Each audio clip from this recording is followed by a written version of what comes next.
Halos isang linggo bago ang Semana Santa, may mga bumabiyahe na pauwi ng probinsya o bumibili ng tiket ngayon pa lang. Ang mga paghahanda sa inaasahang dagsa ng mga pasahero sa pagtutok ni Bernadette Reyes.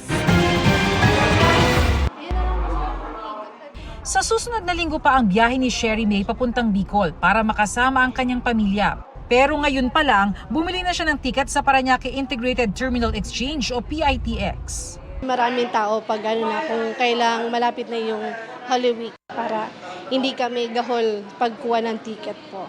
Si Marife bumiyahe na ngayong araw pabalik na Occidental Mindoro galing naman sa bakasyon sa Maynila para makaiwas sa siksikan sa terminal sa Holy Week. Mahirap po. Siksikan pagdating na naman po sa pier, Batangas, mahirap po ang may stranded. Ito yung isa sa mga ticketing booth dito sa PITX. Sa ngayon, madalang ang dating ng mga pasahero. Pero ayon sa ilang mga dispatcher, habang papalapit ang Holy Week, maaari raw magkagipitan ng ticket sa ilang mga ruta. Miyerkules Santo, nagkakaubusan na rin. At tanghali pa naman, bus na yung ticket.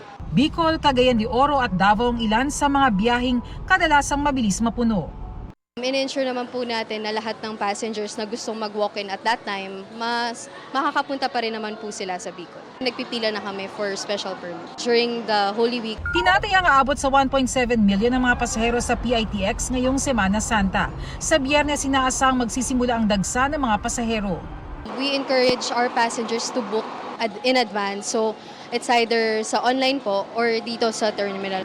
Sa mga tren naman, pansamantalang sususpindihin ng LRT1 operations mula Baclaran Station hanggang Fernando Poe Jr. Station at pabalik sa March 27 hanggang March 31 para bigyang daan ng preventive maintenance activity at mandatory testing activities para sa Alstom signaling system para sa LRT1 Cavite Extension Project.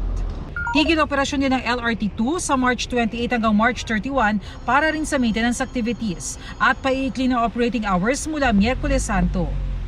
Pati MRT3 magtitigil operasyon mula March 28 hanggang March 31 para rin sa maintenance activity. Mananatiling accessible ang MRT stations na malapit sa pick-up at drop-off points ng EDSA Bus Carousel.